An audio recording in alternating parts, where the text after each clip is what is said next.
Greetings to all and welcome to the Seattle Law of One podcast. Today's episode is on the one infinite creator. Every religion or spiritual path has some form of God with one or more names or titles. In the Law of One, God is referred to as, among other things, the one infinite creator, the one original thought, and intelligent infinity. How is God in the Law of One similar to or different from God in other religions or spiritual paths? And how can this help us in our own daily lives? Let's find out. My name is Jonathan Tong, and I'm facilitator for the Seattle Law of One study group. We can be found in the list of study groups on the L&L Research website shown on your screen. We do also have a Facebook group, and we do meet on Zoom twice a week, Tuesdays from 3 to 5 p.m. Pacific time and Saturdays 8 to 10 a.m. Pacific time. You don't have to live in Seattle or anywhere near Seattle to join our Facebook group or our Zoom meetings. Anyone who's interested and available is welcome. Just contact us at seattlelawofone@gmail.com to get on our mailing list. We send out updates once a week to let you know what we're talking about that week, as well as the Zoom links.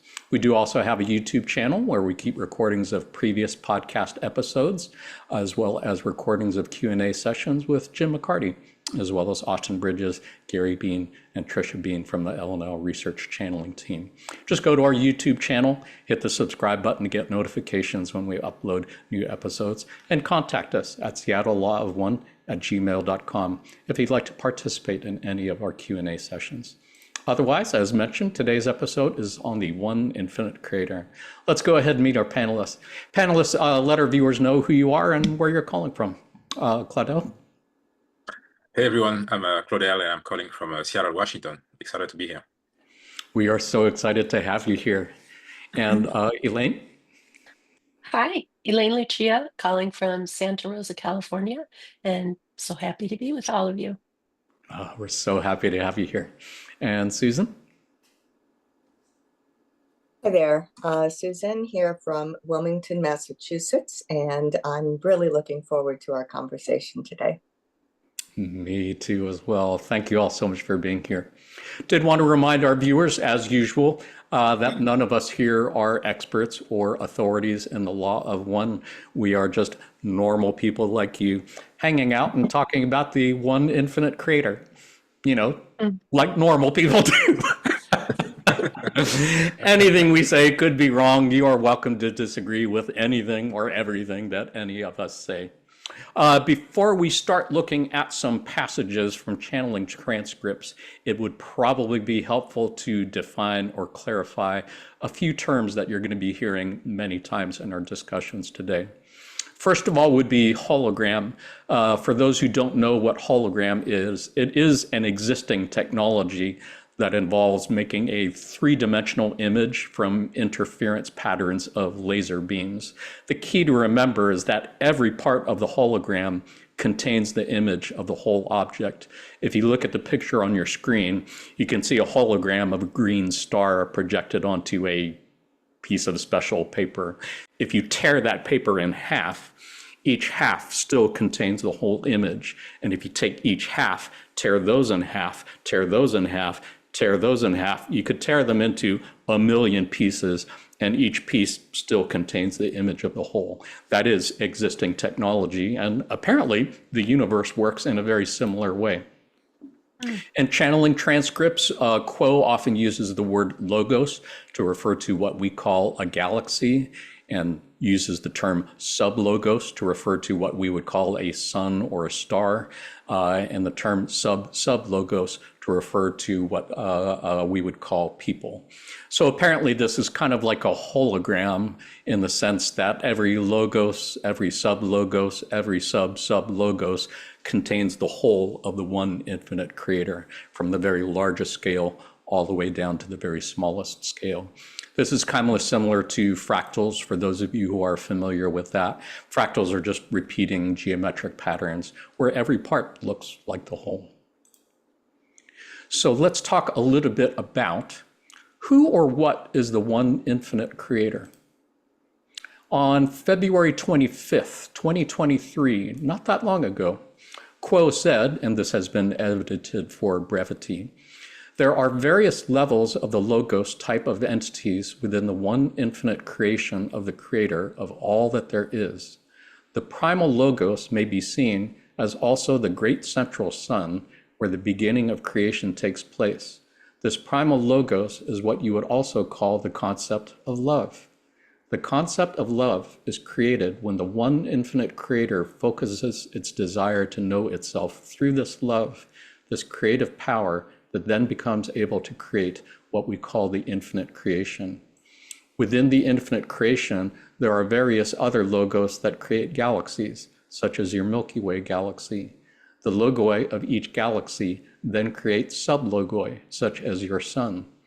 Each takes part in sharing the love, the creative power of the one infinite creator, with all those beings that exist upon the infinite number of planets within this infinite creation.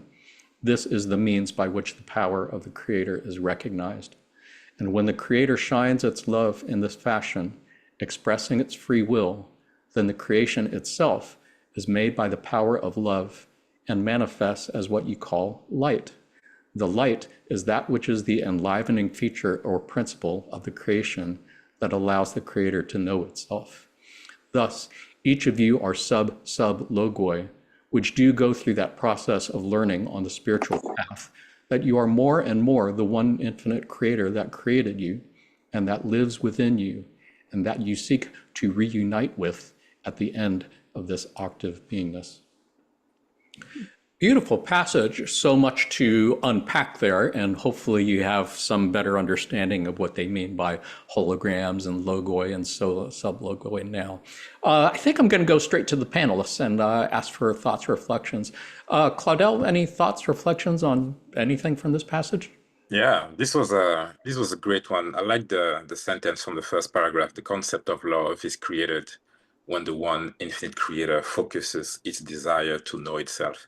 So when you read that, it came to mind as in, if someone asked me how to define love, it's so hard to put in words, but it's something that you know is always there, that you see it and you feel it. When you're focused on something that you want to do, you want to achieve, there's that creative force that comes out of it. So I like the way it was expressed here. And the second part, I think is the last one that I want to touch on. Each of you are sub-logoi, which you go through that process of learning of the spiritual path, that you are more and more the one infinite creator that created you. And that was always interesting.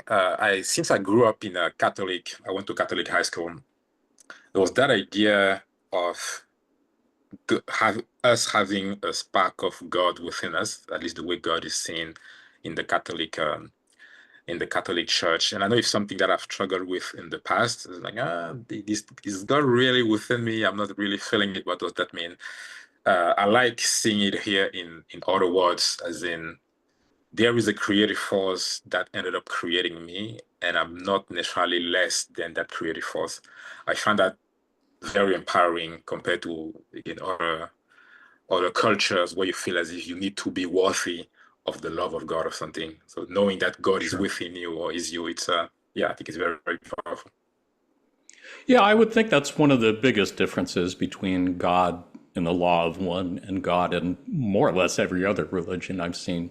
Certainly Christianity and Islam and Judaism, where God is something clearly that is separate from you. And here, God is pretty much everything from the largest down to the smallest, including us. Each of us is the one infinite creator. That's cool and blasphemous, I guess, depending on your point of view. Yeah. Definitely. Elaine, any thoughts, anything to add?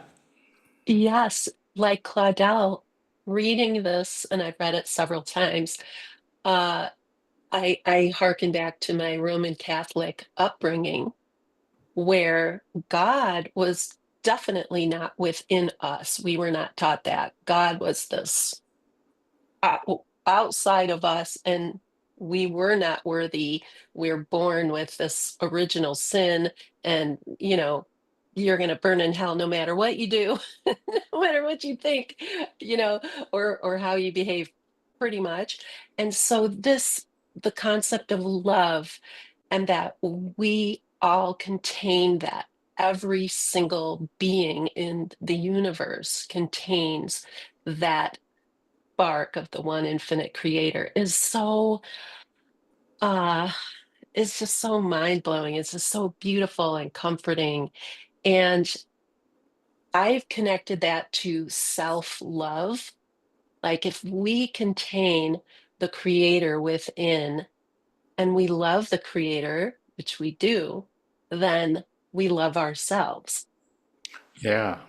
And and it took me a lifetime to get to that. And the law of one, with this very simple, beautiful concept, is just a path straight to the heart of loving yourself as the creator, because we are all the creator. And also, Yeah. if I could just say real quick, in the Catholic Church, it was blasphemous to love yourself. How could you love yourself? You're not worthy, you know? So, Yeah. A so wretch. this, Yeah. yeah, Yeah. Yeah. yeah. Yeah, for sure. Appreciate that.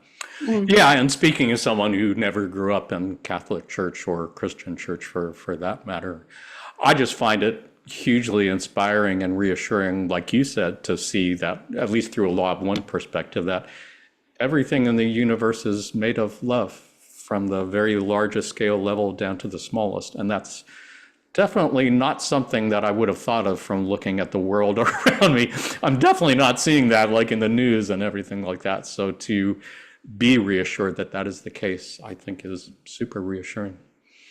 Susan, anything to add? Sure. I hear you guys on the worthiness aspect. I grew up on the Protestant side of the fence and got the same sort of story that happens on the Catholic side. Um, I was just recalling a passage that Jesus said in one of the Gospels, or it was recorded that he said it. He said that the kingdom of heaven is within. And so that there are hints in the Gospels that we do have that sort of situation, and the religions are just not paying as much attention as they should. Those were those little glimmers. But I would like to say one other thing, because I've been exposed to the law of one for about 20 years, and it's been a full journey looking at love and light and trying to understand it. And I'm a science nerd, so you'll probably hear some science nerdy things come out of my mouth. But I finally, how I understand it is love is like a patterning or a pressure wave that creates on the light, which is more material substance, right? The photons, as they kind of condense down. And so the intention and the patterning makes everything that we see. And so I almost think of it as the opposite of the Big Bang, but I don't know. I can't suss it out any more than that, but I love playing with the idea of love Can and you light. unpack that a little bit? That's interesting because when I read through this passage, I'm thinking Big Bang. The whole thing to me seems to be describing the Big Bang. How would you see it as the opposite? Well, if you look at, I pictured the painting by Michelangelo of the creation of Adam, and you see that God is reaching out. And if you look it up, I mean, a lot of times people will say it's God is in the brain. You know, it looks like a big brain. And so he's in his mind, he's creating and he's reaching out his finger, and the point of focus is the light, and the light has become Adam. And so it's a condensation of, so the Big Bang just spews everything out, right? And instead I'm looking at it as condensing into material substance. So to my way of thinking, it's a little different from the Big Bang. That makes sense. Yeah, I never thought of it that way, but yeah, that definitely makes sense. To me, when I look at this, I see like the Big Bang as this huge explosion of light into darkness where the one infinite creator just wanted to know more about itself. So it sent out these sparks of galaxies and billions of galaxies made up of billions and billions of stars, to quote Carl Sagan, and all the countless planets around those stars and all the little entities on those planets, those are all holograms of the creator, from the galaxy to the sun to the planet to the person to the atoms that make up the person. And Right. it's also that creator can learn more about itself. That's just amazing and Yeah, beautiful. I think we can just say it can be a both and situation, right? Sure, Uh, sure, absolutely. Yeah, one thing I've learned from the law of one is it doesn't matter what it is. There's many different ways of looking at anything. And yeah, Right. for sure. I did want to take a look at a couple passages that are focusing a little bit more on self as creator. Did anybody have anything they wanted to say about this passage before we move on? Yeah, I have a couple of things. I actually like the way Susan brought it. Like reading the last sentence of the first paragraph, the concept of love is created when the one infinite creator focuses its desire to know itself. So two things came to mind when I read that again. The first one, the focusing the desire, I could see then how even that alone can be interpreted as the opposite of the Big Bang, because the Big Bang is supposed to be very expensive, and here the one infinite creator is focusing, so that brings it closer. And so that opposite of Big Bang come to mind there. And then the second thing that came to mind was, again, the concept of love is created when the one infinite creator focuses its desire to know itself. Then I wonder, oh, so the one infinite creator might have an infinity of desires, but that specific desire to know itself, that's the one that's being focused on love. So my mind goes to, what other desire does the one infinite creator have, right? And since each of us is a spark of the one infinite creator, each of us has that spark to know ourselves, but also have other desires. So it'd be interesting to know what those other desires are, and when they are focused, what exactly are they if they're not love, right? Yeah, that's a essentially great question. Your first thought that comes to my mind is everything. I mean, that's why creator is in each of us, because the creator wants to know what are the full range of possible experiences. What's it like to be Claudel? What's it like to be Elaine? What's it like to be Susan? What's it like to be Jonathan?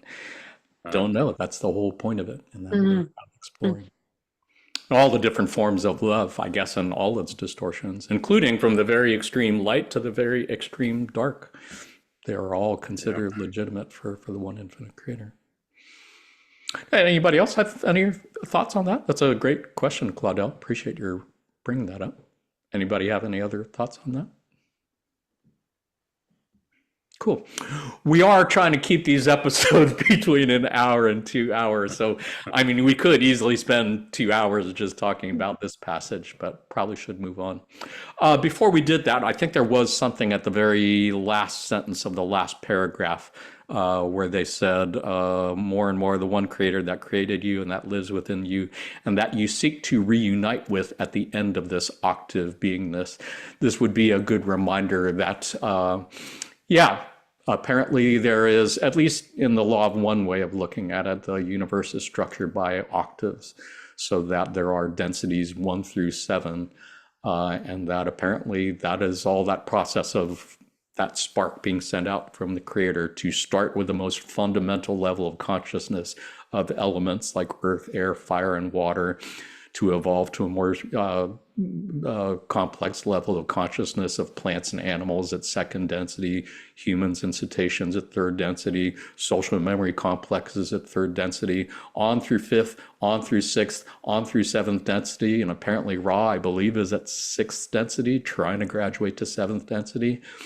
And when you graduate from seventh density, apparently it repeats again in a whole nother octave, and apparently just goes on into infinity, where I guess the universe collapses in on itself, like that contraction, and then goes through a resting phase, and the creator decides it wants to know more again. So the whole thing repeats. There you go. Let's see, let's take a look at a couple other passages here. On December 19th, 2009, Kuo said, "You are not the knee of the creator or the eyelash of the creator. You are the creator, stepped down through many dimensions of time and space. Yet you are a hologram of the creator. How do you know the will of the creator? by moving into the depths of yourself, for there lies the one infinite creator with no iota missing. You are very young and inexperienced creators, yet your will is the will of the creator. Therefore, you must ask yourself what kind of creator you wish to be. What kind of creation do you wish to create? And in the Ra Contact Session 74, question 11, Ra said, the heart of the discipline of the personality is threefold. 1, know yourself. 2, accept yourself. And 3, become the creator. Again, so much to unpack, I think, in both of those passages. I'm going to go straight to the panelists again. Elaine, do you have any thoughts, reflections on anything here? Yeah. It's what comes to mind here is that the smallest atom, or whatever the tiniest unit is in the universe, contains the infinite vastness of the one infinite creator, which is just so amazing. And so and so for our our uh our physical bodies and our soul or our essence to contain that infinity and that vastness is so it's I don't know. I'm struggling to like describe how beautiful and joyful that feels. That's That kind of how I look at every single passage that we're going to look at. It's yeah, so beyond words. I mean, you are talking about infinity, which is kind of by definition beyond words. So, yeah. And also the know yourself, accept yourself, become the creator. So the creator wants to know itself. So it's there in step 1, but it already is the creator, step 3. So I just wonder, is for the infinite creator, is there like if we're mirroring the creator's process of knowing itself, accepting itself, and becoming the creator. I just wonder about that step 2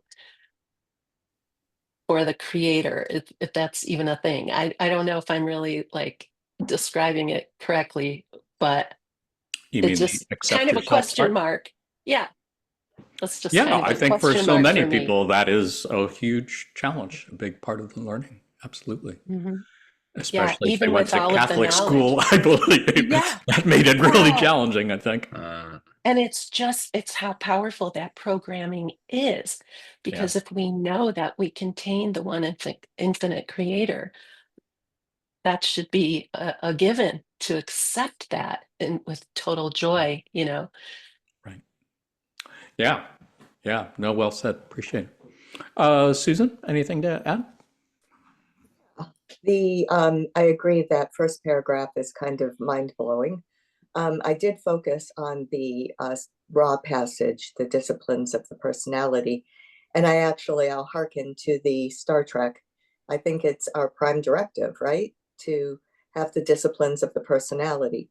So a number of years ago, I put together an alchemical process for myself.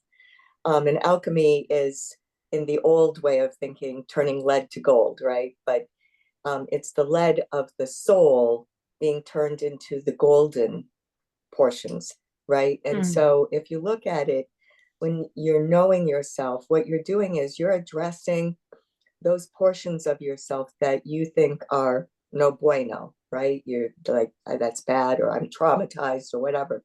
So in shamanism, we learn to go and retrieve these portions of our soul that have been lost, and then to accept that in.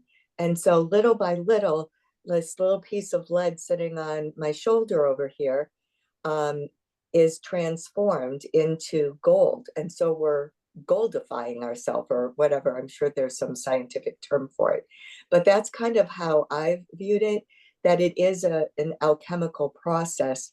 And I think, and I have a real hard time wrapping my mind around Buddhism because I think you have to feel it. You have to go through it. We just talked about that in a class I was in yesterday about you feel your feelings, go through it, burn it, calcify it, transform it, purify it, all of that sort of thing. Right. So I think those are the steps that I would answer for that question that Elaine had about how to do those 3 steps. That makes perfect sense. Yeah, and there are quite a few times when Quo has referred to alchemy in the sense that I think they use the word athanor. They said that third density is like an athanor. It's the furnace that I believe was used to transform gold to lead, and said that a big part of becoming the creator is allowing the fires of catalyst to burn away all those parts of yourself that are not creator until what's left is creator. Kind of like chipping away at stone to find the statue that's in there underneath. Yep, exactly. Yeah. Claudel, anything to add? Yeah, that's a good one. I think I can touch a little bit on the accept yourself and why that part is difficult. I know that for myself, there was a sense of, wait, but I am not, there's no way I'm perfect. So I think I could see how for me in the past or for others, there could be that sense of I can't accept myself because I'm not enough, I'm not good, I'm not worthy, I'm not this and that. That's why the third part, become the creator, is so good, because accepting yourself doesn't mean that you need to stop trying to improve yourself. It doesn't mean that you need to stay exactly where you are. Just accepting that you are flawed. And then by becoming the creator is realizing how even those flawed part of yourself can, while look the right way, can actually be a good thing, or realizing that those flaws are actually not yourself, but they're coming from you trying to covering something else. And then by becoming the creator, you take those away. So that's how I got to understand and really dig into that accepting yourself part, which is really difficult. On the first paragraph, the last 2 sentences are the one that caught my attention. Therefore, you must ask yourself what kind of creator you wish to be, what kind of creation do you wish to create? Especially nowadays where we are bombarded by content from all over the place. And it's very easy to just sit down and binge a TV show or a book or something. I came to ask myself, like, yeah, it's something to learn, it's something to enrich myself, it's something to try to be as good as a human being as I can. But yeah, how exactly, like, what kind of creation do I wish to create? That was much more difficult than it came to be. Like, we have Ellen here who's creating something via music. We have you, Jonathan, creating this podcast and sharing that information. So it's been a challenge for me to think about, from everything I've learned and I know, it might be just enough for me to be and incarnate all of those good things I know. But what's creation I wish to create? I feel like it might be, yeah, something artistic or something else. And I feel as if it's not necessarily put forward out there. So I say for myself and everybody hearing this, like, yeah, knowing that you have that power of creating, that could be just being or doing something else for others, can be very powerful to know. For sure. And it's reminding me of a passage that I think we're going to be getting to before too long on exactly that thing. So I appreciate your giving us a little preview of that for sure. When I look at those 2 sentences that you're referring to, I mean, I'm thinking of Elon Musk and I'm thinking of Donald Trump, who are very much trying to use the powers that they have to create the world that they see as ideal. And that I think Quo said at some point that's the way it's going to be, because the world is awash in 4th density vibrations already. So for those who are on the service to others path, very much inspired to help empower others to be the creator. And for those on the service to self path, they're feeling super excited about feeling the power of being creator and discovering the creator in themselves. And as tempting as it can be to look at those people as in negative, critical ways, as I have done countless times, I think I'm starting to appreciate more and more that, no, they're just experiencing creator in themselves in their own way that I might not necessarily enjoy, but they're doing what they believe is service to others. I'm sure they believe they're doing what is good for others, for the country. Let's move on, shall we? Anybody want to add anything? Sorry, I didn't want to get into politics here. I just thought that's kind of what I was reminded of as you brought up those two sentences. I think I was going to go ahead and look at another topic. Anybody have anything they want to add on these passages before we do that? Sounds good. Let's talk about one original thought. In session 1 of the Raw Contact, one of the very first things that Ra said in their very first contact was, the Confederation of Planets and the service of the infinite creator has only one important statement. That statement, my friends, as you know, is all things, all of life, all of the creation is part of one original thought. Let us for a moment consider thought. What is it, my friends, to take thought? Took you then thought today? What thoughts did you think today? What thoughts were part of the one, or what thoughts were part of the original thought today? In how many of your thoughts did the creation abide? Was love contained, and was service freely given? You are not part of a material universe. You are part of a thought. You are dancing in a ballroom in which there is no material. You are dancing thoughts. You move your body, your mind, your spirit in somewhat eccentric patterns, for you have not completely grasped the concept that you're part of the original thought. I love that dancing in eccentric patterns. It makes me think of Elaine in the Seinfeld series. If you ever saw that episode of Elaine dancing, it's like, yeah, that's me dancing. Yeah, eccentric, yeah, for sure. Otherwise, I'm reminded of what so many quantum physicists have said, that, what we think of as matter is an illusion. Everything in the universe is really, in fact, made of consciousness and thoughts, which is kind of what they're saying here. And we are going to have an episode on quantum physics not that long from now. Otherwise, Susan, any thoughts, reflections on anything here? Yeah, very briefly, that is one of my favorite passages. You're not part of a material universe. You're dancing in a ballroom. It's just so poetic, so beautiful. And the picture I got in my mind, if you remember Contact, when Jodie Foster actually made it and she's on a beach and her father slowly emerges, and it almost feels like that there's this mist, and Ra is just reaching through the mist and is so ready to deliver messages to us. It kind of gives me chills.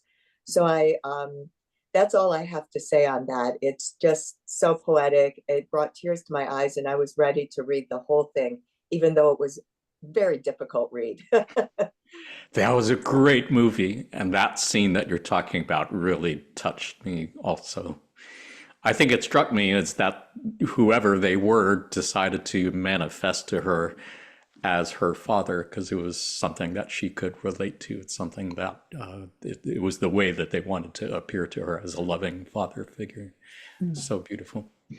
Elaine, any thoughts on any, or I'm sorry, Claudel, any thoughts on anything here? We have an order. Yeah, +1 on the you are dancing in the ballroom in which there's no material. Always a great reminder that we are more than our physical body, which is so hard when everything in this world feels so physical and so tangible.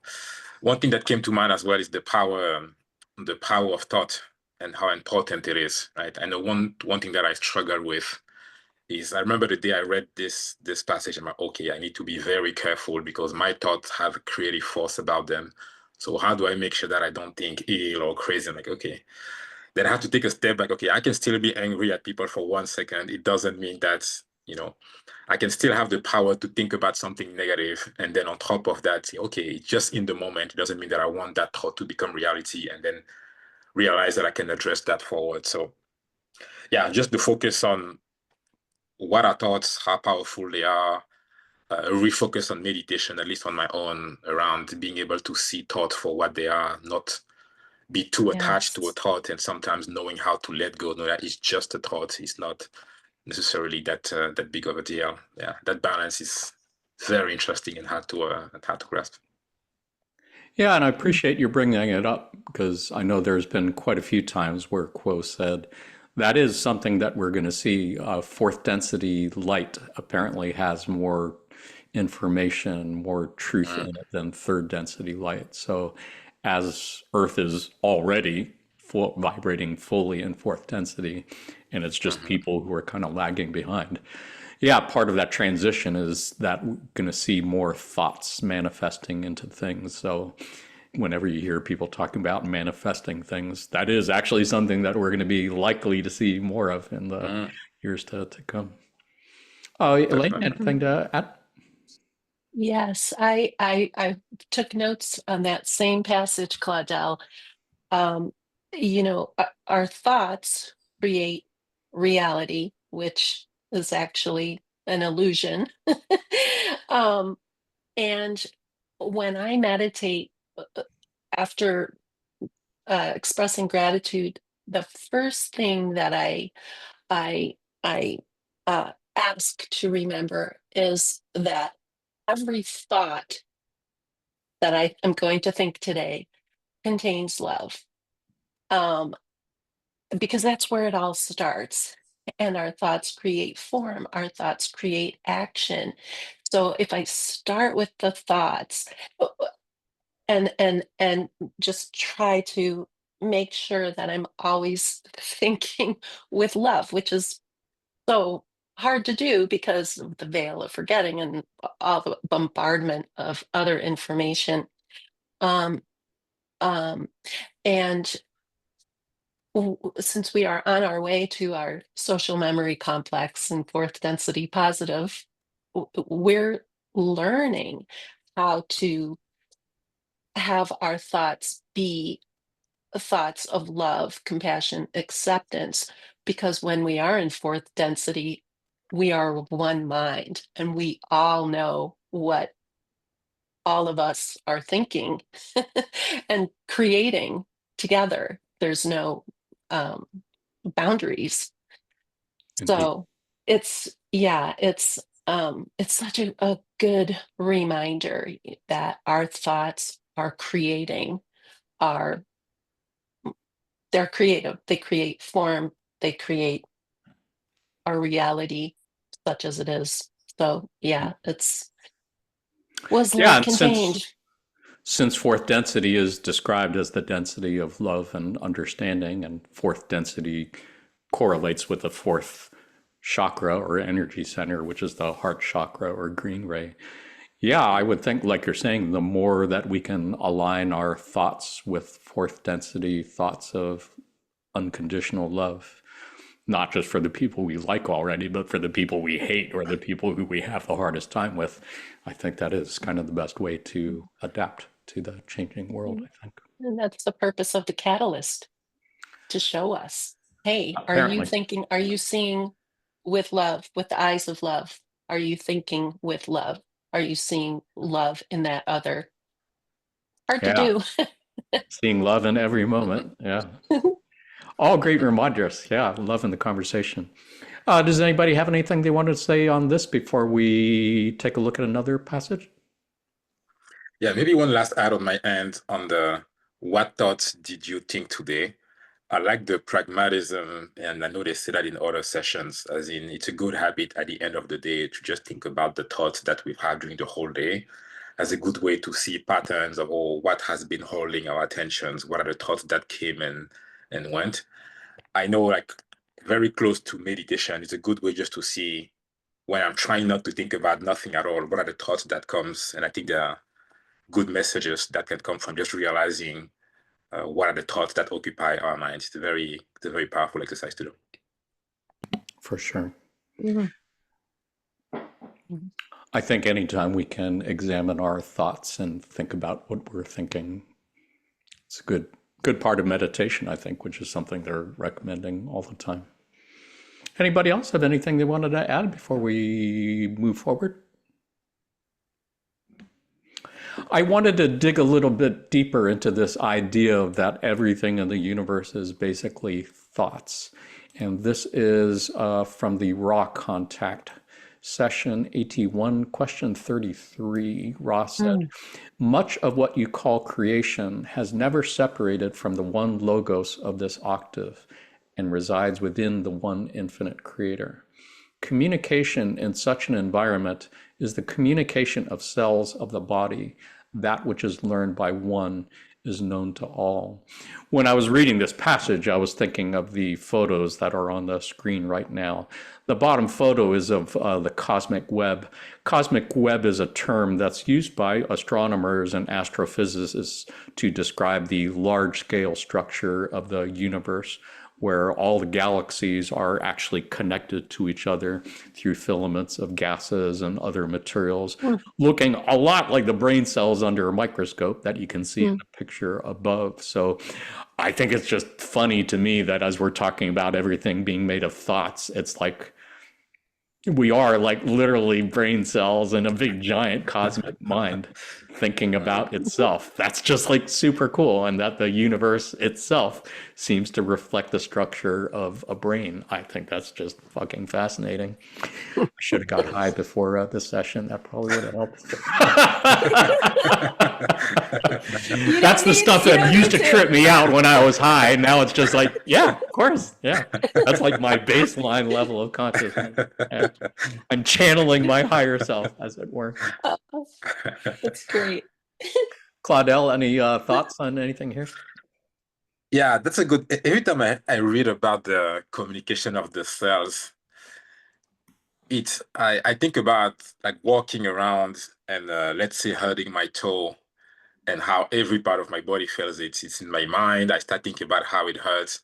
It reminds me of the interconnectedness. And I'm wondering, oh, if my toe had a consciousness, my toe would be thinking, oh, I got hurt right now, but it's just me. I'm going to be okay. Not realizing that my whole body has been feeling that pain as well.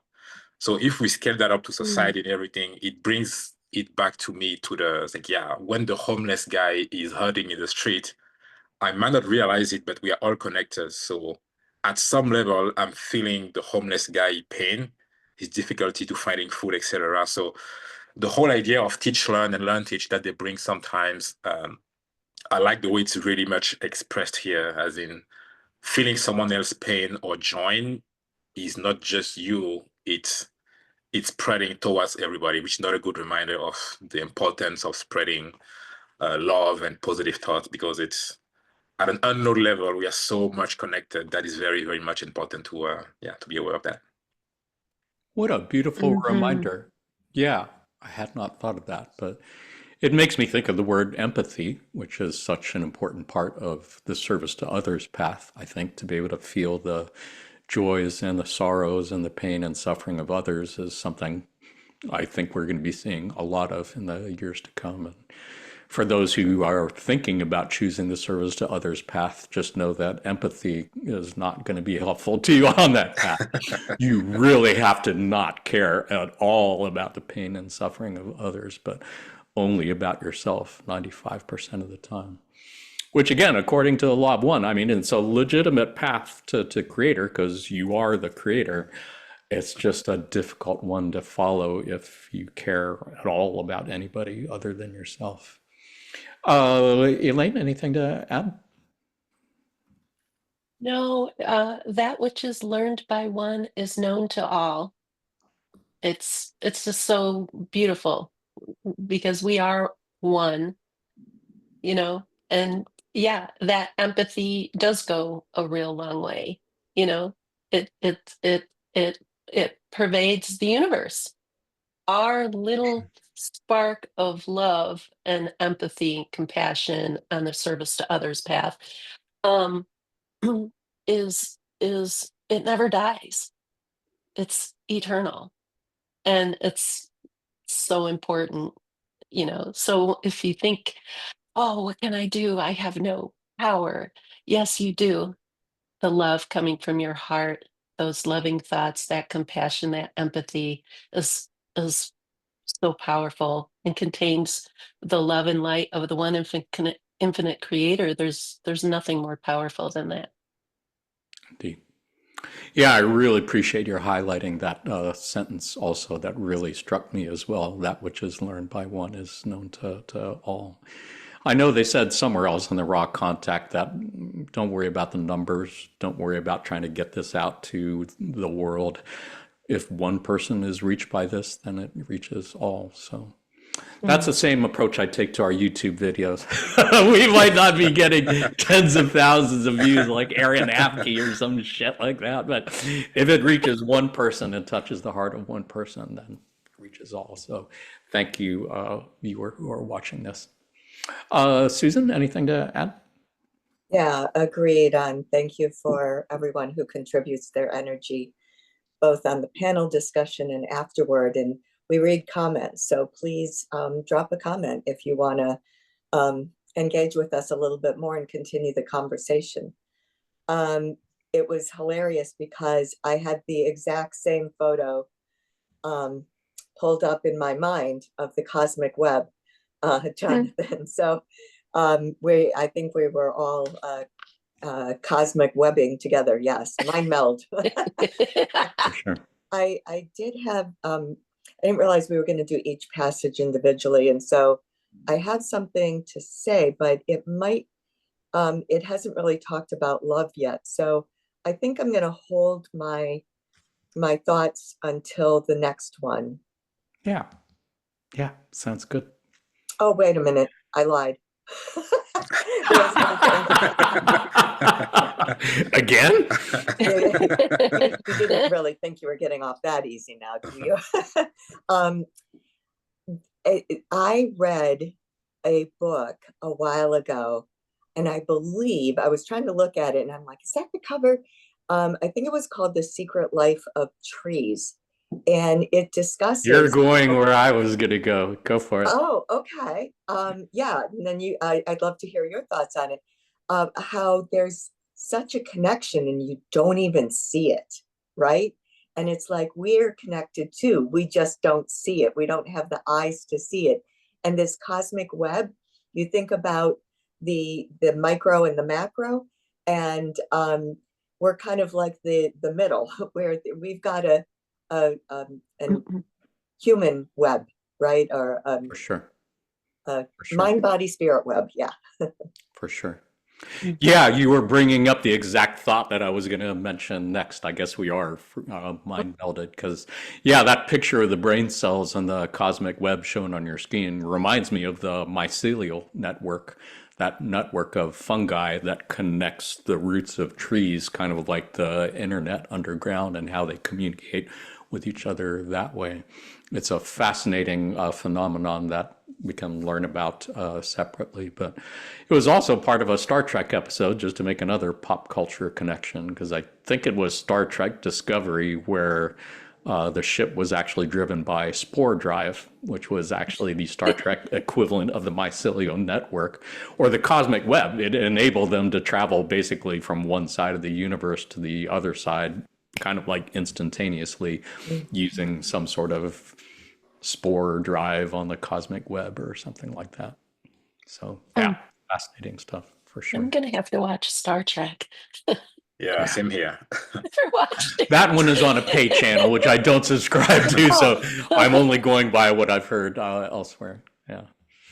But I think the officer on that ship was named Paul Stamets, who is a great fungal expert who lives in Washington State, who developed a lot of the studies that are referred to in that show. So let's go on and take a look at one other passage.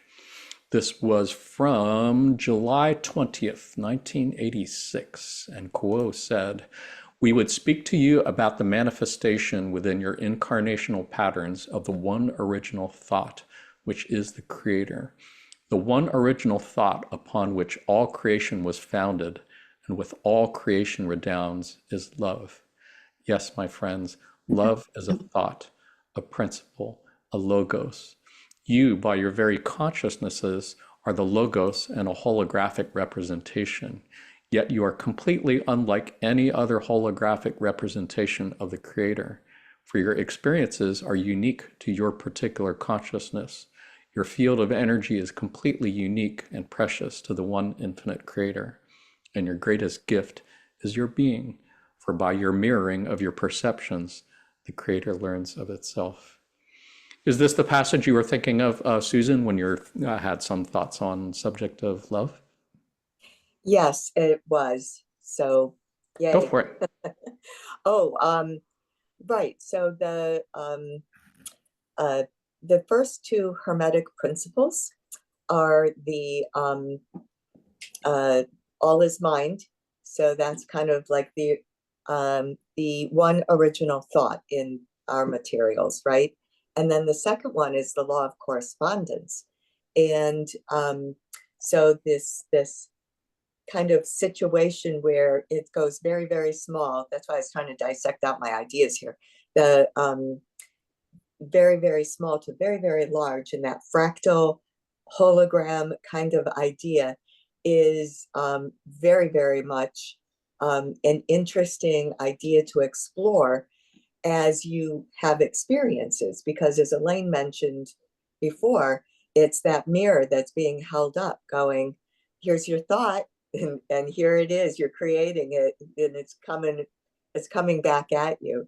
So those were kind of the ideas I looped around in my mind. And I will mention, this has been out here for a long, long time, but if anyone wants a good read on the spiritual aspects of holograms, the holographic universe by Michael Talbot, I think, is that his name? Anyway, I've heard of it. I haven't read it, but I've heard of the book. Yeah. it's great. I recommend it. Nice. Yeah, it's nice to see where science and spirituality are kind of overlapping a little bit and learning from each other. Yeah. Elaine, anything to add? I love this passage. The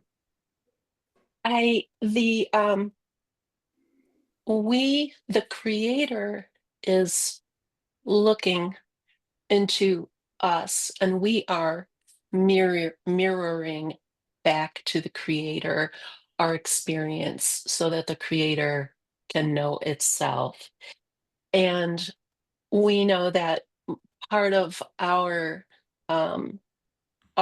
journey back to the creator is mirroring each other, right? And dealing with catalyst in that way, or that's how I see it anyway. We're looking into a mirror with those who challenge us, seeing ourselves in that mirror, and processing that so that we can get to the love, forgiveness, empathy with that catalyst. And that is the same as the creator being mirrored by us as well. Right. Especially if we are the creator. We're the creator. It's like a hall of mirroring the mirrors. creator. It's like we're all It is. reflecting each other into infinity. Yeah. And I love that thought that the creator is seeing itself in our beingness, which is a unique mirror for the creator to see, and that every single one is completely unique and precious. So that thought is very helpful when we see others that we think are maybe not so nice, or Not so precious. Yeah. they are just as precious, just as filled with light and love of the creator than we are. And that just kind of is kind of the bridge to getting to the heart and those thoughts of love and empathy, and that you are me, we are each other, and we are the creator. So I just love that Yeah, and I think you used mirror the phrase thoughts. eyes of love earlier, which I think is a really nice way to express that also, to be able to look at someone through the eyes of creator, see them as creator sees them, and with eyes of love. It's definitely something we will be challenged to do quite a bit more in years to come, I'm sure. Yes. Claudel, anything to add?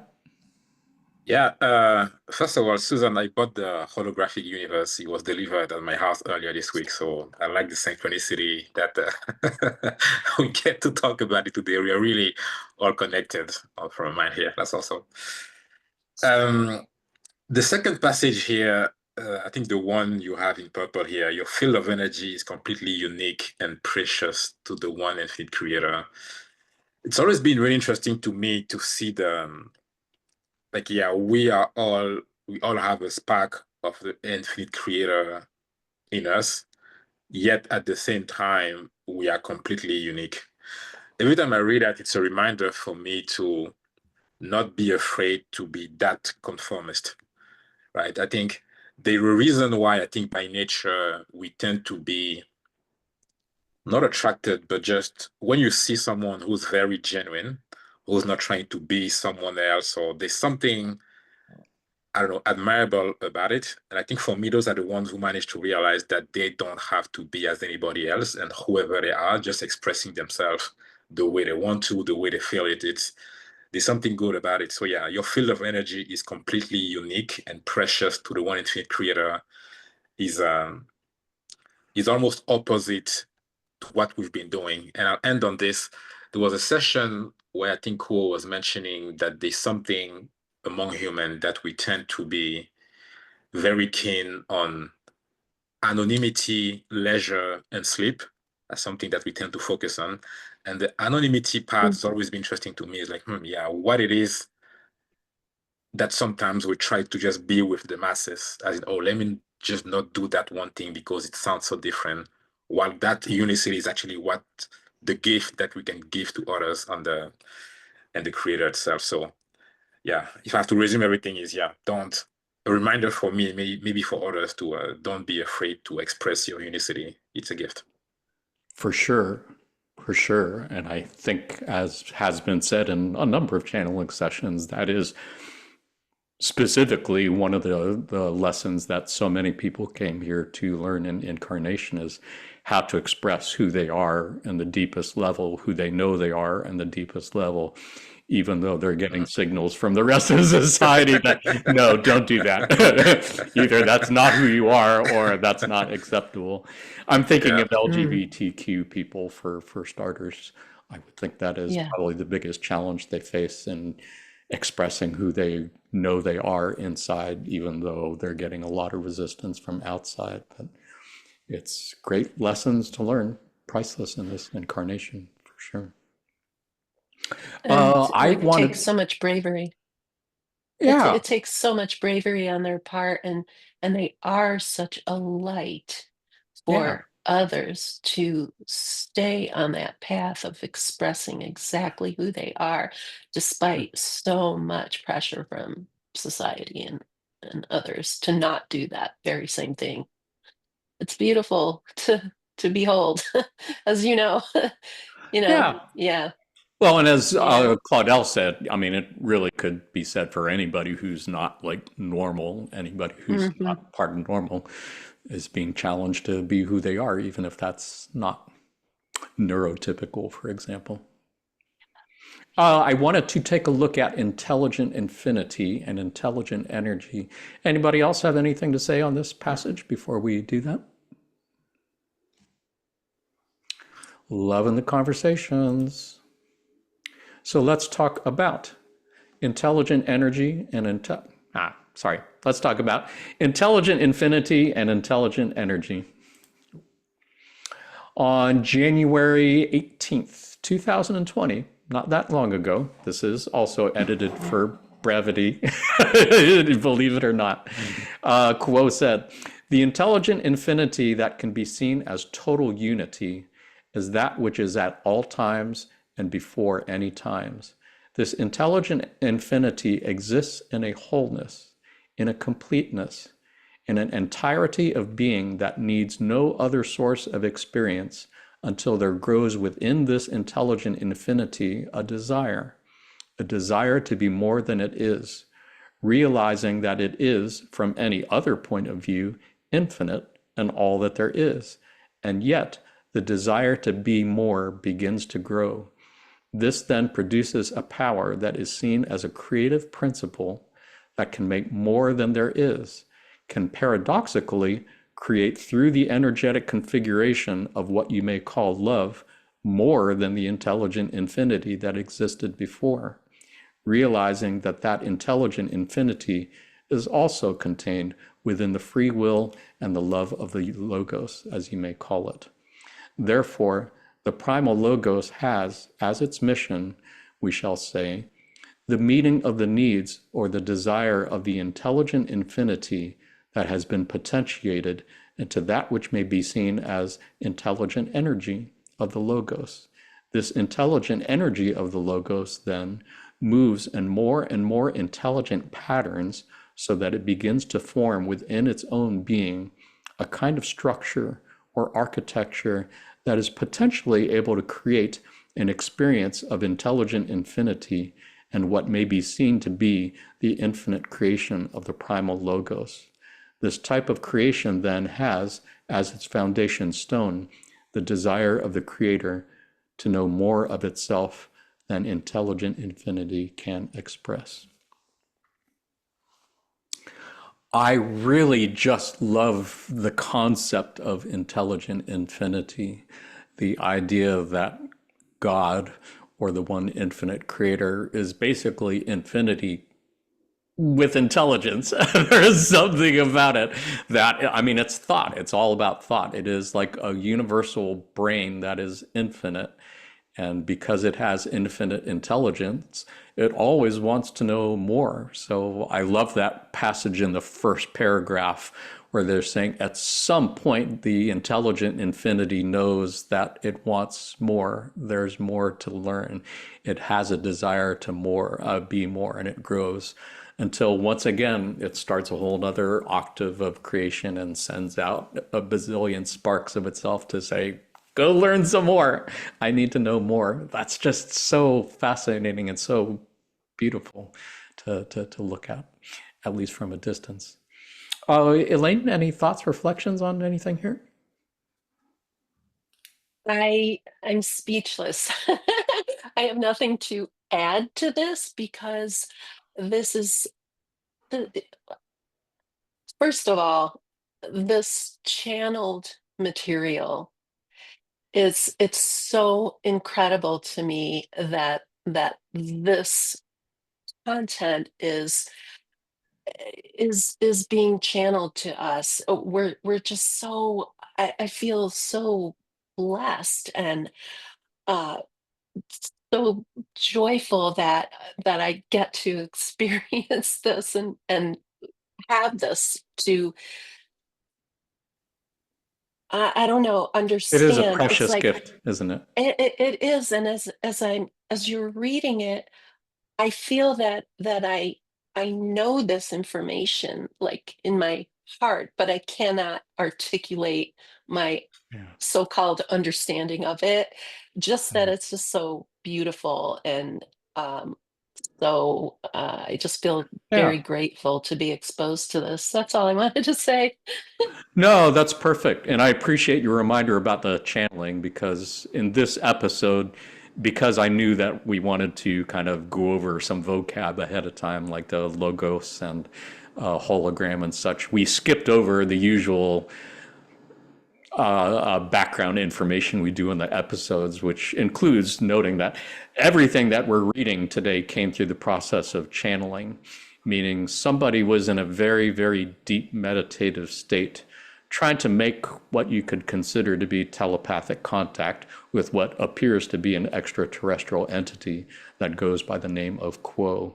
So that means that all of that text that's on your screen, everything that we read through, really came out of this person's mouth one or two words at a time, and they had no idea where they were going with that. They had no idea what the final transcript was going to look like. They were just trying to say the words as they came to them, one or two at a time, or maybe in the form of a concept ball, as they said, some kind of concept with a thread that they were just kind of pulling out a little bit at a time. So Mhm. yeah, it's beautiful. Susan, anything to add? Yeah, I've got a little mind twister, or maybe it's just my mind that's twisted. but I was like trying to envision, you know, what is intelligent infinity? Duh, crazy. And I came up with something that I see as that could be useful idea, because we experience it, or we try to experience it when we meditate. And I call that conscious awareness. So it kind of is a boiled down version of intelligent affinity, at least something I can get my head around. But then I started playing with the idea, okay, so intelligent infinity, just sitting there, oming, meditating, whatever that looks like. And then when you meditate, you're just supposed to witness, right? You're supposed to witness the thought. And so why did intelligent affinity have a thought that led to a desire? That because now you're not really meditating. So this, what's the first distortion? I looked it up today, but Free will. free will. Yes, yes. Oh, I did write it in here somewhere. I have so many thoughts. But the free will was, I guess okay, tell me, anyone want to weigh in on this? So if you, because I'm formulating this as I speak, the free will is comes from the meditation and going, I have a desire. And instead of observing it and letting it go, the free will was to choose to follow the desire. Does that sound like I'm putting it together? Could be. Like I said, I'm no more an authority on this than you are or anybody else. When I think of the first distortion of free will, the second distortion of love, and the third distortion of light, as it has been presented to us many times, I always go back to the Big Bang. It just reminds me, I think of, they said that when you complete an octave, the universe really just kind of rests. It goes into a resting state, which I kind of think of as just reflecting on everything that it's learned, as all those sparks have come back together to reunite with the one infinite creator. It's processing that. And somehow in the process of, I guess you could call it meditation, that desire, the desire to be more begins to grow as it realizes, well, I thought I knew everything, but there's still more to learn. So the free will distortion is what I see as that decision to explode into another octave to learn more. And that is Right. distorted into love, which is a way of conceiving everything that there is. And then that gets distorted into light, which you can see as the Big Bang, which forms matter as we know it. I don't know. That's a long explanation. I don't know if that made any sense. Anybody No, have anything else to add? Or Susan? I'll just say one thing, and then I'm interested to hear other people. I've seen it, or I've heard of it described in the yogic culture as like the breath of Brahma. As the Om goes out, creation is made, and on the inhale, Brahma draws it all back, and then the next installation of that breath. So I just wanted to share that as another maybe piece of the puzzle. I think that's a great piece. Yeah. Breathing out, breathing in. Similar. Claudel, Elaine, anything to add? Oh, no. Go ahead. Yeah, that's a doozy. I have a couple of thoughts here, and I think maybe some of it might help not answer, but at least provide my understanding to the questions that Susan asked. So the first thing reading this was infinity and more. My mind was like, wait, you're already infinity. How can you be more than infinity? What it is? You're already infinity, so no need to go further than that. The second point was, and it kind of brought back to, I think, the first passage around when Susan talked about the focusing, because in my mind it went, if I'm the creator and I become aware, and I have an infinite way of sensing the creation, it's too much. So in order to get to know myself in depth, I actually want to focus to get to something smaller to get a better understanding. So if I have an infinite amount of senses to sense the creation, I'm going to grow a rock, then a plant, and maybe get to be a human where I only have 5 senses, and get really deep into those senses, what it is to touch, what it is to hear, what it is to feel, what it is to, and have enough of a long time learning what it is, learning just those 5 senses, so that when I get back to the infinity, I'm like, oh, out of those infinite senses, I have spent enough time learning about those 5 senses as a human that it's helping me better understand the infinity. That's a way, at least for me, to understand that. And then the last one, I don't know how you learn about infinity, but for me, I learned about infinity the first time in, I think it was in high school or in undergrad. And it was that line, the y-axis and the x-axis. And it was always, okay, at the intersection of those, you have 0, then 1, then 2, then 3, and all the way to the right, you have infinity that you can even understand. But then I remember some cool session saying that we will get better faster the moment we can grasp infinity and understand it's not that far. And the way I explained that to myself, like, oh, on that axis, when I go 0, 1, and then infinity, actually, infinity is not that far, because between 0 and 1, there is infinity. Between 0 and 0.5, there is infinity. Between 0 and 0.111. So it made infinity a lot more relatable for me, because it's not that thing that is so far away. I can't see it. Literally right here between 0 and 0.111, there is infinity. And that concept away just blew my mind, because it was a better way to understand that in the moment, there is an infinite amount of reaction, of catalyst, and a way to understand that there's an infinite way of grasping what's happening right now. For sure. So yeah, I don't know if that's helpful at all, Susan. Infinitely large and infinitely small, goes both directions, for sure. I am being a little bit mindful of time and wanting to keep our conversation moving forward. Is that okay with folks? It's good. Got a couple other passages that I think are going to relate to what Claudel was just touching on. There are 3 passages I wanted to look at. The first is from Latouille in June 29th, 1986. They said, contact with intelligent infinity is the fully experienced presence of the one infinite creator. And in the Ra contact, session 7, question 12, Ra said, when your peoples grasp infinity, then and only then can the gateway be opened to the law of one. And then Quo said on January 6, 1991, the concept of infinity is impossible. Consider this concept. You must go to the end of all finity and then move onward. Yet as you imagine moving onward, you are imagining a finite concept, which by definition has its own end. Consequently, the closest that the intellectual mind can come to a realization of infinity is a series of finities. This is not infinity.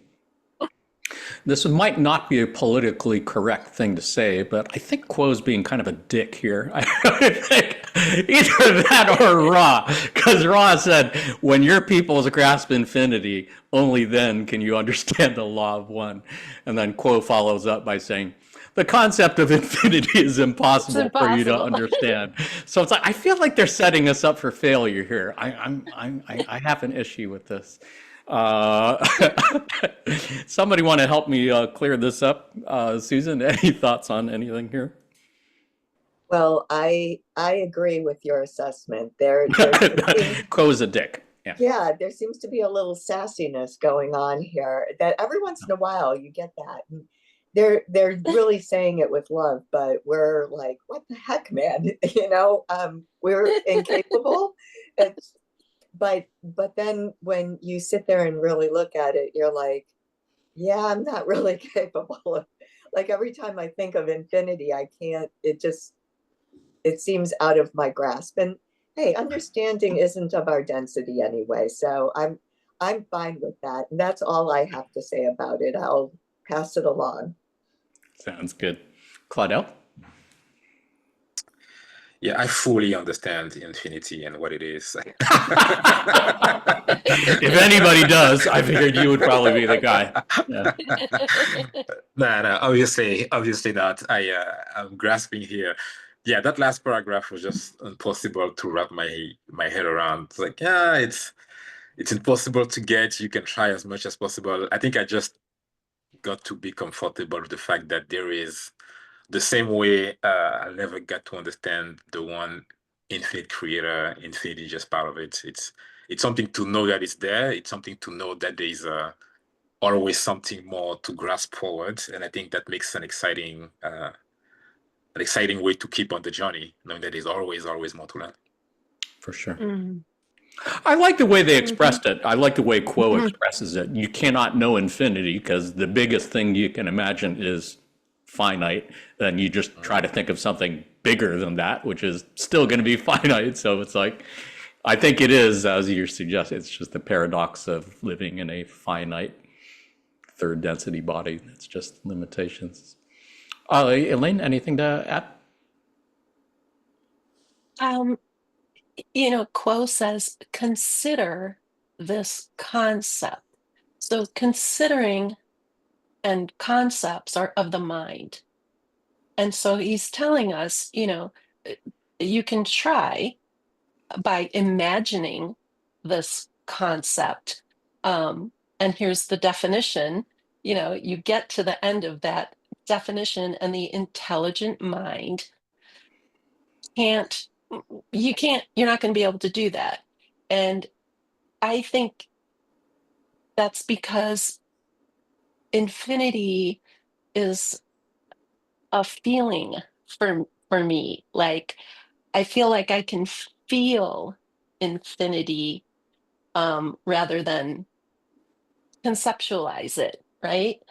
And For sure. and one thing that helps me with that is the feeling of that I get when I think of time, and how time is simultaneous, right? Except in third density, of course, where it's linear. But if you can feel into that for me, if I can feel into that concept of simultaneous time, everything is happening all at once. There's no past, there's no future, there's only this one moment. To me, that gives me just a little inkling of a feeling of what infinity For sure. is. It's more like a feeling. And I think Quo is sure. just saying, your mind is very limited here, and so is your imagination. Go ahead, try. That's not it. I can't even figure out how my microwave works. Jesus Christ. Enjoying this, by the way. You guys Yeah. go ahead, try and figure it out. Yeah. Well, I think you're right about the feeling, and I think it is the third eye chakra or the indigo ray center where one makes contact with intelligent infinity, which I am sure goes beyond words. I'm looking at the clock, speaking of infinity, and noting that we have gone well over an hour already, and we've actually got a little ways to go. So for anyone who's watching on video, never feel like you have to watch all of these things in one sitting. You can stop it at any time, put it in your watch later list, come back to it. This is why we divide the videos into chapters so that you can always skip around to where you left off or skip ahead or whatever. So having said that, let's talk a little bit about sparks of the one infinite creator.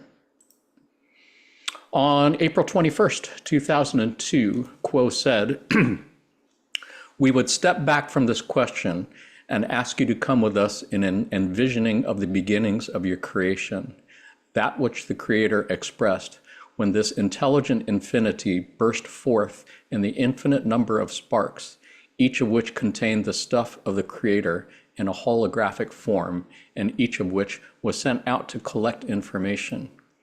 You are beings of light, beings of love, beings of infinity.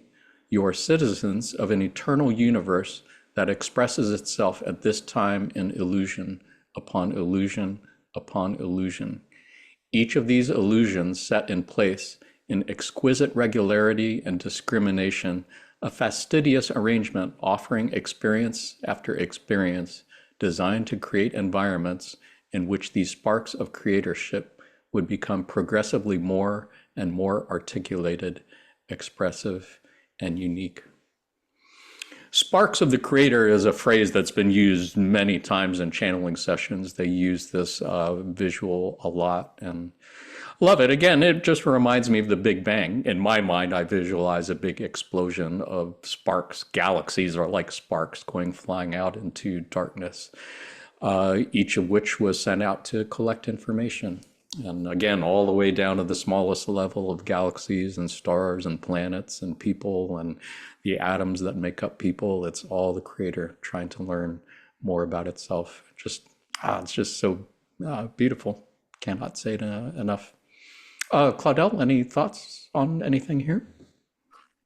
Yeah, very briefly, the first phrase of the second paragraph, you're beings of light, beings of love, beings of infinity. You're citizens of an eternal universe that expresses itself at this time in illusion upon illusion upon illusion. That's always a good reminder, at least for me, to bring back the light touch and know that things are not so serious, even if it feels the same way what's happening right now in the US or the world. So all is well.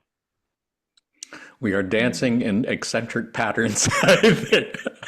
Just like Elaine and Seinfeld. That's all of us. Yeah. Elaine, anything to add? You know, these two paragraphs, I could just read them over and over and over every day. They're just so beautiful because they just remind us always that we are the creator. That's it. It is just inexpressibly so beautiful and comforting, and you really do get to the place in your heart, as Claudel said, that all is well. Yeah. Which is hard to see these days, but Not obvious, not the least bit obvious. but being reminded of it in this beautiful, beautiful way is just very grateful for it. For sure. Yeah, and much of what's said in these passages we've kind of already talked about and already seen in previous passages, and yet it's just beautiful the way it's phrased here, just slightly different, kind of like looking at a gem from different sides, looking at different facets. Susan, anything to add?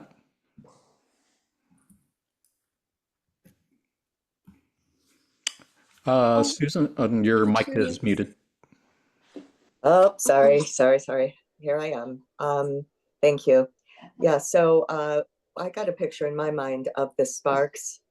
It's kind of like the example of snowflakes, that why is each snowflake, I don't know if this is really true or not, but why is each snowflake different from the other ones when they're falling from the sky and all of this? Well, it's because as each water droplet falls off of a cloud, it's in a certain space of time and a certain location. It's falling through vibrations and then landing on Earth. So think about, again, bringing the law of correspondence into this. For us, each one of us, as we fall into our creation, we have genetic lineages, we have family ties, we have school experiences, we have certain skills and abilities, certain way we look, certain, all on and on. I can go with the uniqueness of this, but this whole idea of seeing the beauty, each snowflake is beautiful, so it's like, we're all special snowflakes, yay. But in reality, it really is. We are all very special snowflakes, and to see the beauty in each of this, the light, the love, and the infinity. I don't know where that snowflake analogy could fit in with that, but anyway, I think it fits in beautifully. It's beautiful. Yeah, for sure. Thank you. Let's take a look at another passage that is also kind of taking a similar look at this. This was from February 24th, 2002. And Quo said, "There is only one of each of you, and each of you is precious and unique and quite necessary. If in human communication, it can be remembered that each entity is worthy of respect, is necessary for the survival of the group as a whole, and is that which is acceptable, then we feel that communication would perhaps become somewhat less difficult. In truth, we are fully aware that in the hurry and scurry of ordinary life, it is extremely difficult to remember that entities that are upon the surface displeasing to the self, nevertheless are beautiful, necessary, and perfect in their own way, just as you are beautiful, necessary, and perfect in your own way. Mhm. Again, such a really timely reminder, and this was said back in 2002. This is like 3 years ago, and seems so important now just because I think many of us can think of people we're seeing who we really are having a hard time accepting as precious and accepting as worthy of respect. But to see them as necessary for the survival of a group as a whole, I think is a nice way, I think, maybe to look at the challenge of fourth density. If we are indeed, each of us, both as individuals and as a collective, to graduate to the next level from third density to fourth density, then I think we really do need to look specifically at those people who we find the most objectionable, the most abhorrent, the most loathsome, and to see them as our shadow selves, meaning they're worthy of respect and they are in fact necessary for the survival of the group as a whole, and to embrace them with love rather than to silence them or push them away. That's the lesson that I'm getting for myself in this, for sure. Elaine, any thoughts on this? Oh, just more wonderful stuff. I mean, in the first paragraph, in our human communication, that's the whole key. I mean, our communication these days with social media and the news and all of that kind of stuff is so much of it is I don't see that it's being created or put out there in the language of respect or accepting of others, you know, and so if we could just, I wish that this could be a meme, you know, that we are, everyone is beautiful, everyone is acceptable, everyone is beautiful, necessary, and perfect. Everyone. For it's sure. it's so it's so obvious to For sure. us, right? And Yeah, and I anyway, think yeah. maybe looking to political systems to do that is going to be a really futile effort. But for Mhm. each of us within our own lives, within our own sphere of influence, to do exactly those things that you're talking Mhm. about, I think And there's value communicating there. it, continually communicating that love and acceptance, and accepting and knowing that everyone is beautiful, is of the creator, containing love and light. For sure. That's the message I would love to see communicated more in our media. So hopefully. Yeah, that's not going to happen. Okay, But each no, of us has the power to do it in our we're own gonna make lives, it for happen. sure. Yeah, for sure. Susan, anything to add? Yes, that was a lovely idea, Elaine. It is beautiful. I took it in a slightly different direction. I one of the raw approved studies, besides the tarot, is astrology, and then the Kabbalah, the tree of life. And I have studied some of the Kabbalah, and I see us as, there's the twin pillars, right? There's the um, mercy and severity, which sound pretty awful. I mean, this is the Jewish interpretation of it. The Western mystery is slightly different, but that's the idea of like this beauty and love and happiness and then there's a boom, crush you, kill, destroy kind of thing.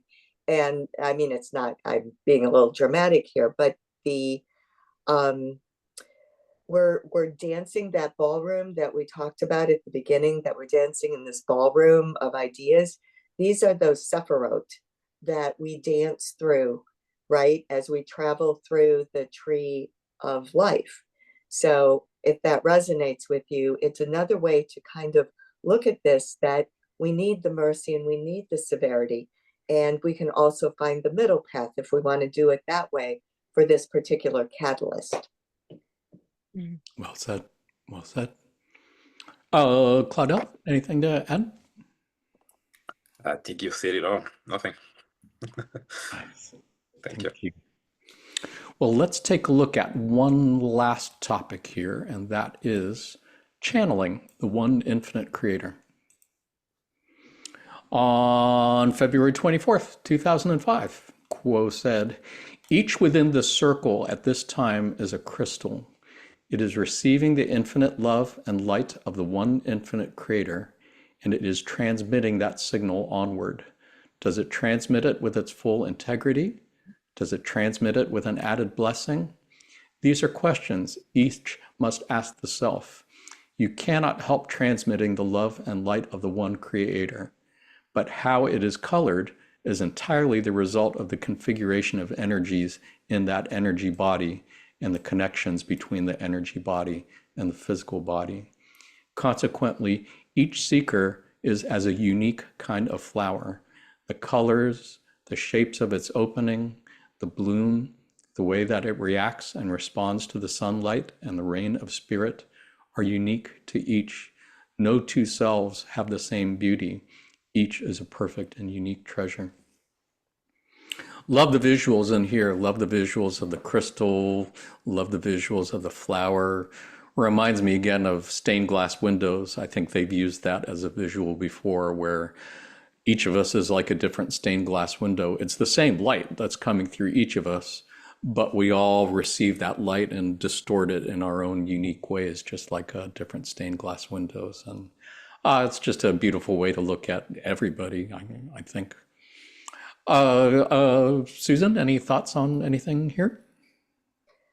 Yes. I'm just going to read something and leave it at that. But I was really taken with the mid paragraph saying you cannot help transmitting the love and light of the one infinite creator and how it's colored and all of that. So I think you'll recognize it. But I think that this is a good time to tap into our Christian roots a little bit. It's a prayer of St. Francis. Lord, make me an instrument of your peace. Where there is hatred, let me sow love. Where there is injury, pardon. Where there is doubt, faith. Where there is despair, hope. Where there is darkness, light. Where there is sadness, joy. O divine Master, grant that I may not so much seek to be consoled as to console, to be understood as to understand, to be loved as to love. For it is in giving that we receive, it is in pardoning that we are pardoned, and it is in dying that we are born to eternal life. Beautiful. Thank you. Claudel, anything to add? Yeah, I like how on those passages, it can be very easy to think about the unicity, and someone can interpret that as a way to be selfish. But as I'm sure we're all looking at it here, is your unicity in service to others, as we said before, is useful as well. Right? The no two self have the same beauty. Each is a perfect and unique treasure. It's like we talked about free will, and free will is so important in everything, law of one wise. So I like how, even if we know for the fact that Ko and Ra are service to others, even in the way that they communicate, you can still choose to interpret that as, okay, I'm unique, I'm the only one, and go the selfish or the service to self way. But yeah, yeah, even if we know we're going towards social memory complex where we will be close to one mind, even within that mind, I think it's been said that the unicity doesn't disappear. So again, trying to bring it back to that, not trying to dissolve or take away what makes the self, but actually use it as a way to help others. It's always a good reminder. Absolutely. Yeah. Elaine, anything to add? Thank you for reading that prayer, Susan. It's it's very law of one, you know, Isn't it though? and yeah, it's beautiful. So um, I Like think that tapping was into, it's like tapping into a universal truth, right? For sure. yes, and it's exactly what we are attempting to do in these incarnations. Those very things, and For sure. I have nothing to add to that. It's just so beautiful. Yeah, I Amen. would only add that I think Ra said in the Ra contact that St. Francis, St. Teresa, and St. Augustine were three entities who achieved positive harvest and graduation at some Mm. point. And you can see why. Let's take a look at one more passage, and this is from December 29th, 2007. Quo said, "This is the school you asked to attend, and this is the place where you hoped to share in great joy and radiance the love and light of the one infinite Creator. For you heard the cry of earth, and you hoped to hold the light at this time in a dark world, so that gradually, as you allowed the light of the Creator to shine through you, you could infect others with this joy and effortless flow of light and love that is coming through each of you at all times. And yet, so seldom is it acknowledged, blessed, and given a boost as it goes through your energy system and out into the world. You indeed came here to do that. Yet this is where doing meets being. For in allowing the light to shine through you, you are not doing anything except giving your will to the one infinite Creator and asking to be used as an instrument of His love, His light, and His peace." This reminds me, I think, of something that Claudel said earlier in our session. I think he was alluding to this, the difference between doing and being, and how our friends in the Confederation have said many times, you don't have to do anything to be of service to others. You don't have to volunteer in a soup kitchen. You don't have to do great charitable things or serve in public office. Just being who you are and channeling the love and light of the one infinite Creator as purely as you can in as undistorted a fashion as you can in your own way. That really is the best way of being of service to others. And I think that's a great reminder, and maybe resonates with someone who's watching this on video who also remembers at some point hearing the cry of earth and took that leap of incarnation to come here and hold the light at this time in particular, in these darkest of times that we seem to live in. Beautiful and inspiring words of love and hope, I think. Claudel, any thoughts on this? Yeah, no, definitely a good passage. I think that very first sentence, "This is a school you ask to attend." I've had I had a discussion about some friends with about that one sentence, and it's very hard to accept, especially for those being in a very tough situation. As in, I don't see why I would volunteer to be part of this mess right now. So yeah, a good reminder that it almost forces you to see above everything happening in your life or around you, and try to see the lesson above everything, right? Try to see the love in the moment and remind the self that yes, even if I forgot why I'm here, it was a choice, and nobody forced anybody, at least per our understanding, to be here. So yeah, very powerful message. Mhm.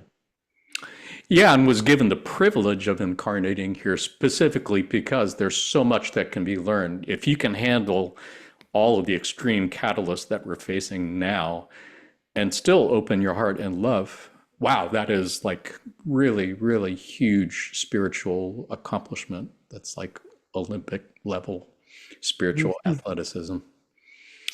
Elaine, anything to add? Yeah, just you you know, before we incarnated into this particular time, yeah, we looked at that and said, I can do that. That's that's cool. That's gonna be awesome. And um, but we all have that spark of the one infinite creator, that love and that light. And then we have our tools with us, which is our unique beingness. And so, as they keep saying, and we keep reading, and as Claudel said, and all is well, you know, Indeed. we chose to come to this school to learn, and hopefully with our learning be a light for others to learn as well, and unify us. um it's just, it's a constant reminder. That's how I see For these sure. quote passages. It's just Me too. saying the same thing over and over and over again to remind us, because we have this veil of forgetting that's just so Right. thick, and we have this chaos and all this stuff Right. that's like, and here's It this looked a lot light easier filled. before the veil of forgetting. Yeah. Sure did. Yeah, Yeah. and we're here Yeah. like, oh my God, what did I do? Yeah. These are great It's locker room beautiful. pep talks, I would say. Yeah. Susan, anything to add? Just one more quote by the great Smokey Robinson. I second that emotion. Did not see that coming. Well I done. like that. Well I like played. that. Gotcha. It's a great song. Panelists, it's been a wonderful discussion, and I would say it is time to start winding things down. So, where do we go from here? What are some good takeaway lessons, perhaps, from the previous hour and 45 minutes of discussion we've had? I would say, for one thing, one infinite creator is basically everything, and everything is love, and you are the one infinite creator. From the largest level down to the smallest level, all is one, and that one thing is love. And the one original thought means that the universe is really more a thought than a machine, that everything that we think of as matter is in fact made of thoughts, and we're all dancing thoughts, dancing erratically. And that intelligent infinity always wants to learn more about itself, and that every soul is precious to the creator, and that you channel the one infinite creator. If you can remember one of those things from this podcast episode, I'd say that's pretty good. Elaine, any other last thoughts of your own you want to add? This was just beautiful, Jonathan, and I thank you for the opportunity to have this conversation between us. And you are just shining a light and creating a space for this incredible, beautiful uh, material and these thoughts. And I'm honored and very grateful to be a part of it. So I just want to say thank you for that. Thank you, Miss Lucia, for shining your own light as well. It is who you are, for sure. Susan, anything want to add? Any takeaway lessons of your own you want to add before we have a pop quiz? At the risk of sounding redundant, I second that emotion. Thank you. I did see that one coming, and that was great. That was totally worth it. But thank you, Jonathan. I think that these are really important. The I don't want to sound too grandiose or anything, but this is like little tiny pinprick lights of what fourth density could look like when we're here and we see all the synchronicities that have happened. Again, I would really love to see this channel develop more. So please engage with us, give us thumbs up.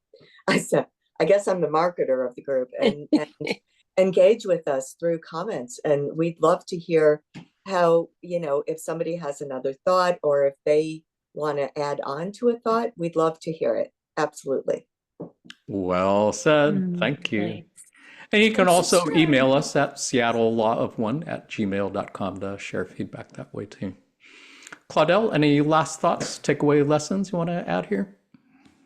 I was trying to make a joke with the I second that emotion, but nothing came out. So yeah, I just say thank you to Jonathan, Ellen, Susan. It's always interesting. I know each of us have read or are trying to further our understanding of the world we live in right now. So having this time to sit together around the material that we agreed to dig on is always a good way to edify our understanding. I really like that we're not always necessarily 100% aligned on everything. And I think the discrepancies, the small nuances, the small distortions that we get from the same material is actually what makes this experience very rich. And again, for everybody watching this, I hope is the case for you as well. So +1 to what Susan said, please participate. There might be one thing that we say that you disagree about. There might be something where you have a different understanding that can help us and everybody else watching this or reading your comment grow. So yeah, please let's make sure to be part of this whole family and learning together. Yes. Well Wonderful. said. Well, that means, panelists, it is time for a pop quiz.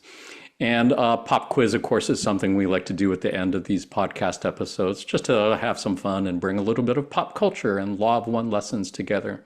So since today's episode was about the one infinite creator, it seems only fitting that we should have a pop quiz on the actor who has perhaps been the best at playing the role of God in popular movies like Bruce Almighty and Evan Almighty, and whose voice sounds so godlike that he has been asked to narrate countless documentaries, including the Academy Award-winning March of the Penguins, and perhaps even more appropriately, the documentary series called The Story of God.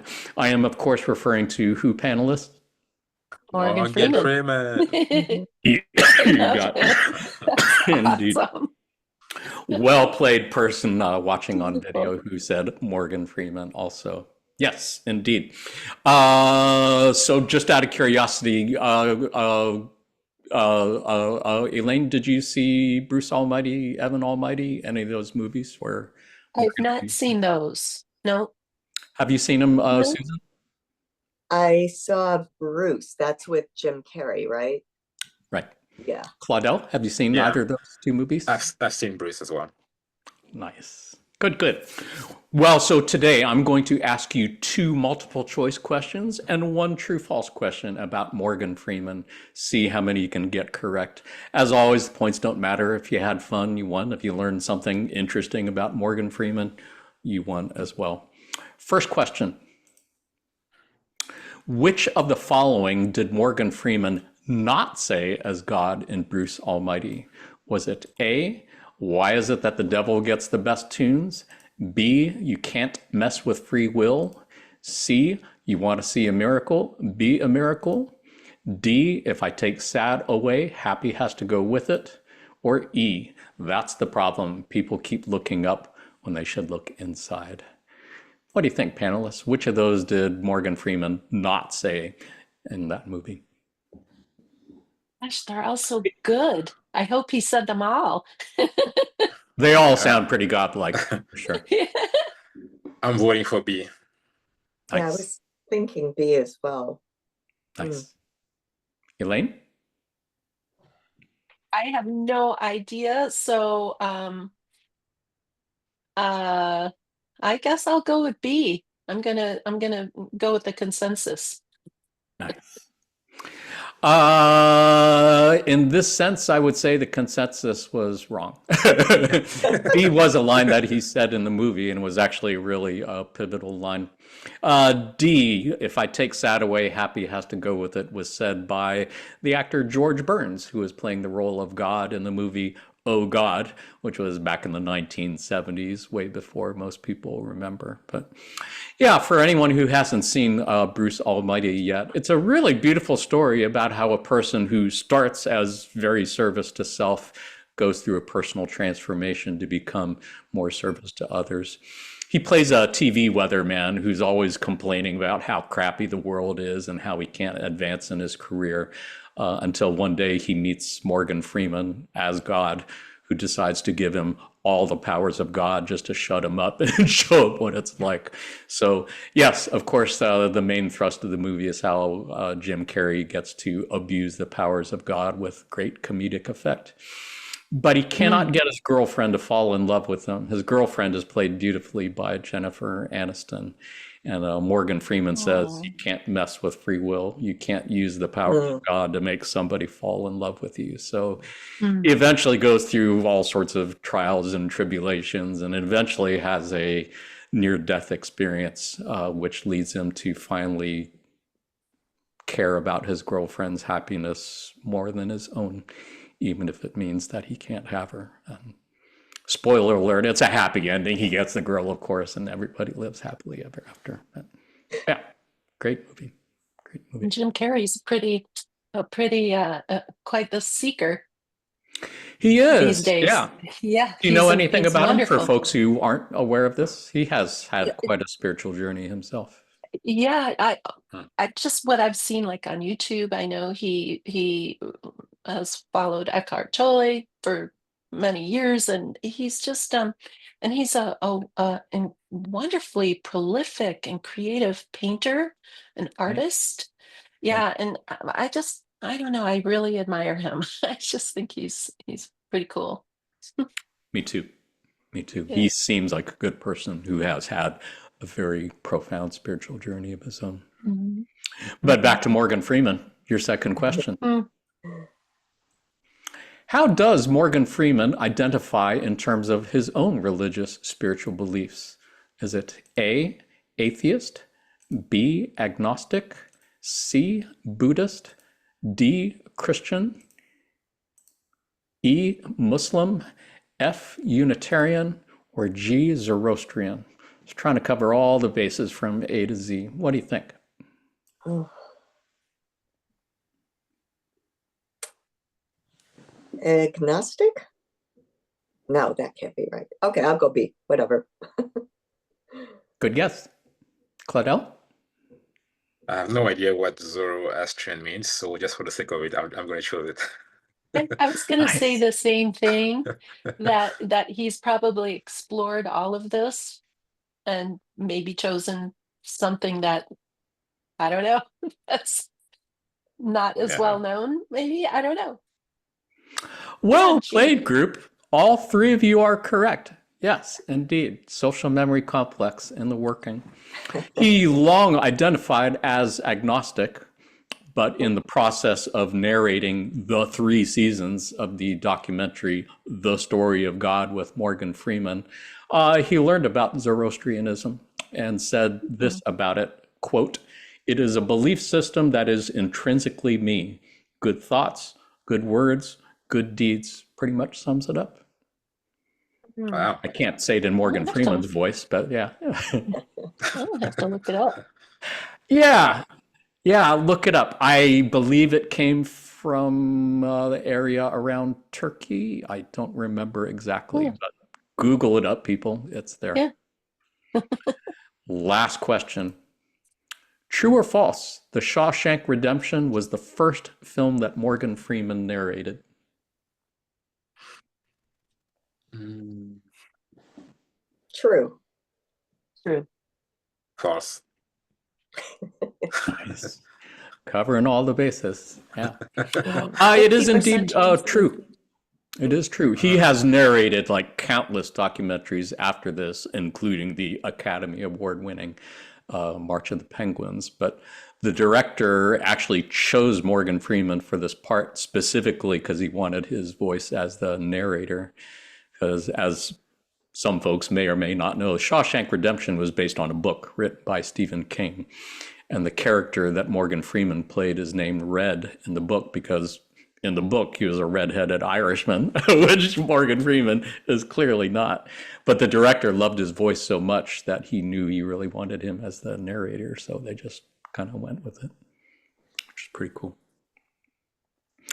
Well, I gotta say, you have done it again, my friends. You have wasted another perfectly good 2 hours of your preciously short incarnation fucking around with the Seattle Law of One study group.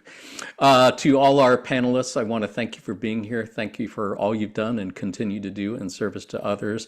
To all our friends at L&L Research, thank you for all you've done and continue to do in service to others.